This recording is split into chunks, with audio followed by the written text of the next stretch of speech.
IBC 뉴스의 긴급 속보입니다. 자세한 내용을 위해 성재준 앵커를 연결합니다. 성재준 앵커, 응답하랍니다.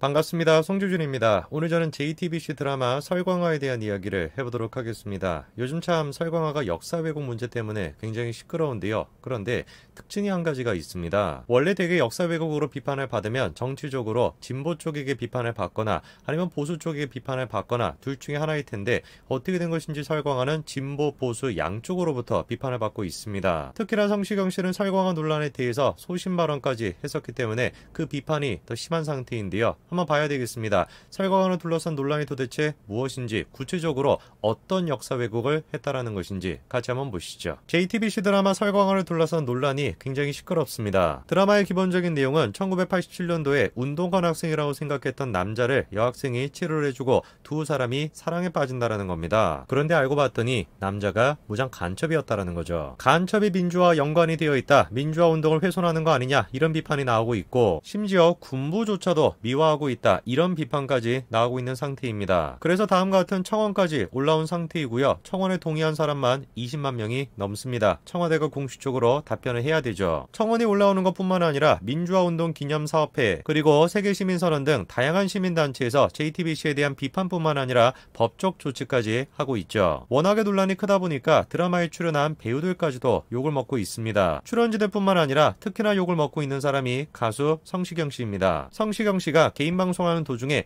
혹시 성시경 씨가 설광화의 OST를 맡은 거 아니냐, 이런 얘기가 나왔었는데, OST 했다 그랬는데 아마 이번 주 말쯤 어떤 드라마인지 공개가 될 것 같아요. 제가 설광화 OST를 했는지 안 했는지는 아마 주말에 밝혀지니까 보시면 되겠지만, 그런데 알고 보니 실제로 성시경 씨가 OST를 불렀죠. OST 문제뿐만 아니라 설광화에 대한 논란에 대해서도 성시경 씨가 다음과 같이 소신 발언을 했었습니다. 무언가를 맹신하면서 그와 반대되는 의견을 가졌던가 눈에 거슬리는 사람을 온 힘을 다해서 최선을 다해 미워하는 그런 현상을 보면 저는, 혹은 그 다수가 옳은 것이라고 해도 좀 불편하거든요. 일단 봐야 되겠습니다. 구체적으로 지금 설광화에 대해서 어떤 식의 역사 왜곡이 있다라는 것인지, 그거부터 일단 먼저 같이 한번 보시죠. 우선 일단 문제가 되는 게 정혜인 씨가 맡은 역할입니다. 문제가 뭡니까? 정혜인 씨가 운동권 학생이 아니라 난파 간첩이었다라는 거, 이게 지금 문제가 되고 있죠. 드라마에서 정혜인 씨 역할이 난파 간첩인데, 난파 간첩이 민주화 운동에 참여했다라는 것이냐, 북한 간첩이 민주화 운동이랑 연결돼 있다라는 것이냐, 이런 식으로 역사 왜곡을 했다라는 비판이 있죠. 그 문제뿐만 아니라 정혜인 씨가 간첩 자체를 미화했다, 이런 식의 비판까지도 있습니다. 문제가 되는 게 정혜인 씨가 너무 잘생긴 거예요. 저렇게나 잘생긴 사람이 대한민국에 와가지고 사랑에 빠진다, 간첩을 미화시키는 거 아니냐, 이런 비판이 있고, 심지어 그거에 대해서 국보법 위반이다, 고발까지도 접수가 되어 있는 상태입니다. 그리고 설광화에서 군부를 미화했다라고 하는 비판도 지금 나오고 있는데요. 문제가 되는 게 장승조 씨와 그리고 정유진 씨가 맡은 역할입니다. 이 두 분이 드라마에서 안기부 직원으로 출연하는데, 문제가 뭐냐면 상식적인 사람들이라는 거죠. 그러니까 정말 아수라판인 거죠. 진보 보수할 것 없이 양쪽에서 전부 다 지금 설광화를 비판하고 있는 겁니다. 어떻게 감히 민주화 운동에 간첩이 끼어 있을 수가 있냐, 어떻게 간첩을 저렇게 잘생긴 사람으로 미화할 수가 있냐, 그리고 어떻게 군부에 있다라는 사람이 상식적일 수가 있냐, 미화시키는 거 아니냐, 뭐 이런 식의 논란이 쏟아져 나오고 있습니다. 그러면은 궁금해지는 게, 이 논란에 대해서 JTBC가 보이고 있는 반박이겠죠. JTBC가 다음과 같이 반박하고 있습니다. 한마디로 오해라는 것인데요. 우선 일단 민주화 운동과 간첩과의 관계에 대해서 드라마 내용상 민주화 운동을 주도하는 간첩이 존재하지조차도 않는다라는 거예요. 실제로 지금까지 방영이 됐던 1, 2회에서도, 그리고 앞으로 대본 어디에서도 그런 간첩은 등장하지 않는다라는 겁니다. 그리고 JTBC는 좀 억울한 것 같습니다. 오히려 드라마의 내용이 기득권 세력이 권력 유지를 위해서 북한 정권과 야합한다, 한마디로 권력자들에게 이용당하고 희생당했던 사람들의 개인적인 서사를 보여주고 싶었다라는 거죠. 사실 북한에 대해서 대한민국 정부가 정치적인 목적을 위해서 야합을 했다라는 식의 내용은 이미 영화로도 몇 번 나왔었습니다. 그러다 보니까 JTBC 입장에서는 좀 당혹스러울 것 같습니다. 원래 드라마의 기본적인 목적이 정치적으로 봤었을 땐 진보적인 메시지를 주고 싶었는데,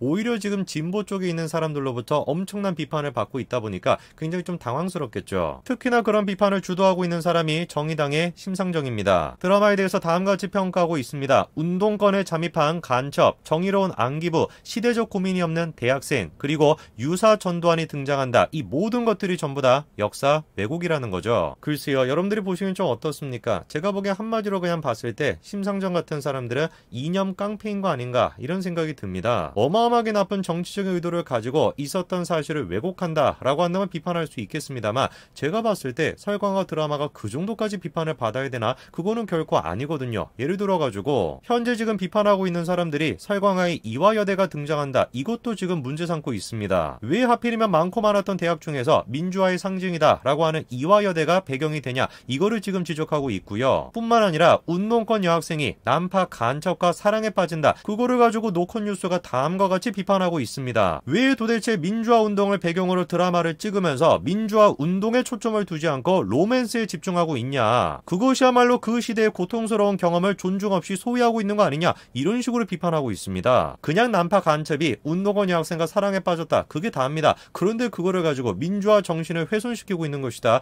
민주화를 배경으로 지금 드라마를 찍고 있으면서 감히 네가 로맨스에 초점을 두냐, 민주화 운동에 초점을 줘야지. 이게 지금 뭐야, 인형 깡패가 아니면 뭡니까? 아니 무슨 뭐 함무라비 법정 같은 거라도 있나 봅니다. 드라마를 찍을 때 있잖아, 민주화 운동을 찍으면 무조건 로맨스가 아니라 민주화 운동에 초점을 둬야 돼, 무조건 무슨 뭐 이화여대는 이런 배경으로 나와야 돼, 다 무슨 뭐 규칙이 있나 봅니다. 그런 규칙이 있다라고 주장하는 거, 그거 자체가 인형 깡패인 거예요. 뭐 좋다 이겁니다. 100번 양보해가지고 역사적인 내용을 다룰 때는 반드시 고증에 충실해야 된다 라고 하는 저 사람들의 주장을 받아들여 보자고요. 그러면 더더욱 이해할 수 없는 일이 나타납니다. 반대쪽 진보 쪽에 있는 사람들 말고 보수 쪽의 사람들의 경우를 좀 살펴봐야 되겠죠. 대한민국의 국부인 이승만 대통령 그리고 박정희 대통령 두 분의 경우가 어떻습니까? 이승만 대통령 당연히 드라마로 만들어졌죠. 박정희 대통령 말할 것도 없습니다. 심지어 박정희 대통령은 수차례 영화로도 만들어졌고요. 그리고 그 영화의 내용이 어땠습니까? 박정희 대통령에 대해서 객관적인 입장을 가지고 만들어진 것이 아니라 사실상 김재규의 입장을 가지고 만들어지는 경우가, 김재규를 미화하는 경우가 더 많았죠. 제가 던지는 근본적인 질문은 바로 여기에 있는 거예요. 왜 도대체